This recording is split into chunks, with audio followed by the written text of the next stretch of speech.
চট্টগ্রামে মেঘনা group of ইন্ডাস্ট্রিজের মালিকানাধীন প্লটে এবং স্থাপনায় সন্ত্রাসী হামলা ভাঙচুর হয়েছে। রোববার রাতে নগরীর উত্তর হালি শহরে গ্রুপের নির্মাণাধীন স্থাপনার সীমানা ওয়াল ভেঙে দেয় সন্ত্রাসীরা, পাশাপাশি নির্মাণ সামগ্রী এবং লুটপাট করে নিয়ে যায়। আর এই ঘটনায় হালিশহর থানায় মামলা দায়ের করা হয়েছে। প্রণবেশ চক্রবর্তী জানাচ্ছেন বিস্তারিত। রবিবার গভীর রাতে দেশীয় অস্ত্রশস্ত্রে সজ্জিত হয়ে একদল দুষ্কৃতিকারী হামলা করে চট্টগ্রামের উত্তর হালি শহরের মেঘনা গ্রুপ অব ইন্ডাস্ট্রিজের মালিকানাধীন স্থাপনায়। এ সময় ভাঙচুর করা হয় নির্মাণাধীন সীমানা দেওয়াল, লুট করা হয় নির্মাণ সামগ্রী। রাতের অনুমানিক 2টার সময় অনেক 50-60 জন 70 জন লোক আইসা সিনিবার কুদর নাই। এখানে প্রথম সিসি ক্যামেরা নষ্ট করে দিছে ফাঁসে, তারপরে লাইটটা নষ্ট করে দিছে, তারপরে এগুলো বেড়া ঠেরা সবগুলো ভাঙিয়ে লোহা লঙ্কা সবগুলো নিয়ে গেছে। পিলারগুলো ভেঙে ফেলছে। এই যে 2টা পিলার, এই পিলারটা নিয়ে নিছে, আরেকটা পিলার নিয়ে নিছে, উঠাই নিয়ে নিছে। বর্তমানে গ্যারেজ হিসেবে ব্যবহৃত প্লটটির সীমানা ওয়াল নির্মাণের কাজ চলছে। কিছু অংশের মালিকানা দাবি করে ওসমান নামে এলাকার এক ব্যক্তি মামলা করলেও সম্প্রতি আদালত কোম্পানির পক্ষে রায় দেয়।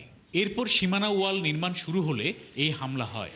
এটা আমরা সম্পূর্ণ আমরা সব ওয়ারিশটা এখানে জায়গাগুলি মেঘনা গ্রুপের কাছে বিক্রি করা হয়েছে এবং আগেই বিক্রি করে দিচ্ছি। এগুলি মেঘনা গ্রুপে উন্নয়ন করতেছে। আজকে 2021 সাল থেকে এগুলি বন্ডে দিতেছে। এর পরবর্তীতে এখানে যে নেই দাবি করতেছে ওনার কোনো সত্য এখানে নাই। মামলার রায় আমাদের পক্ষে আসার পরে পুনরায় আমরা আবার কাজ করতে গেছি। গতকাল রাত্রে কাজ করছি। আমরা টিনের বেড়া দিয়েছি, ওখানে আমাদের স্থাপনা ঘেরোয়া দিয়েছি আমরা। ওই জায়গায় গতকাল রাত্রে সন্ত্রাসীরা এসে মেঘনা গ্রুপের এই জায়গায় আমাদের কোম্পানিকে হয়রানি করতেছে, জায়গা নিয়ে দখল নিয়ে। তারা এসে আমাদের স্থাপনাগুলা ভেড়াগুলা সব ভেঙে টিনগুলা নিয়ে যায়। হালিশহর থানার ভারপ্রাপ্ত কর্মকর্তা জানান, ঘটনা জানতে পেরে পুলিশ ঘটনাস্থল গেছে। বিষয়টি নিয়ে আইনি পদক্ষেপ নেওয়া হচ্ছে।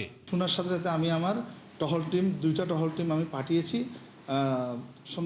যারা আসছিল, যে সমস্ত লোকজন এটা নিতে আসছিল, তারা পুলিশ দেখে পালিয়ে যায় ওরা।